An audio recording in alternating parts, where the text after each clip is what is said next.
ഞാനൊരു മതഗ്രന്ഥത്തിൽ നിന്നുള്ള ഏതാനും വരികൾ ഇവിടെ വായിക്കാം. ഏതാണ് മതഗ്രന്ഥം എന്ന് ഊഹിക്കാൻ പറ്റുന്നുണ്ടോ എന്ന് നോക്കണേ. ഭാര്യ ഭർത്താവിനെ മൈഥുനം നടത്താൻ അനുവദിക്കുന്നില്ലെങ്കിൽ പതി അവളെ അവൾക്കിഷ്ടമുള്ള വസ്ത്രങ്ങളും ആഭരണങ്ങളും നൽകി അവളോടുള്ള പ്രേമം പ്രകടമാക്കണം. ഇതുകൊണ്ടും അവൾ മൈഥുനത്തിന് അവന് അവസരം നൽകുന്നില്ലെങ്കിൽ ആ പതി അവളെ ദണ്ഡിക്കുമെന്ന് ഭയപ്പെടുത്തി ബലാത്സമാഗമം നടത്തണം.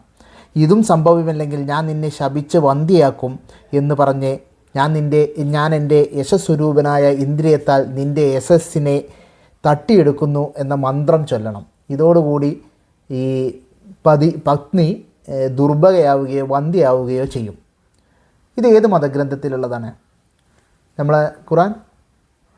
ഇതേ സാധനം വേറൊരു കണ്ടിട്ടുള്ളൂ അല്ലേ? ഖുറാനിൽ 4:3. എന്നാൽ ഇതല്ല.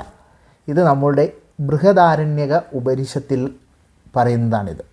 അപ്പോൾ ഈ ഭാര്യയെ തല്ലാൻ പറയുന്ന ദൈവം എന്ന് പറഞ്ഞാൽ ഖുറാനിലെ ദൈവം മാത്രമല്ല, ബൃഹദാരണ്യക ഉപനിഷത്തിലും എന്ത് പറയുന്നുണ്ട്? ഭാര്യയെ തല്ലാൻ പറയുന്നുണ്ട്.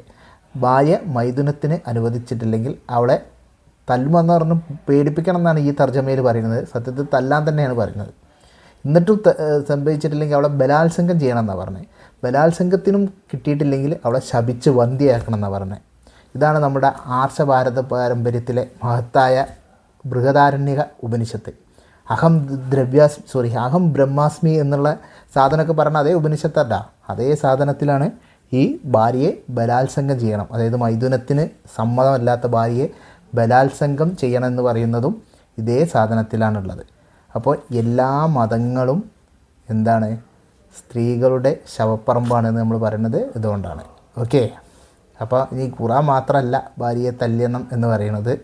അപ്പോൾ ഈ ഒരു സാധനം കൂടി ഉണ്ട് കേട്ടോ.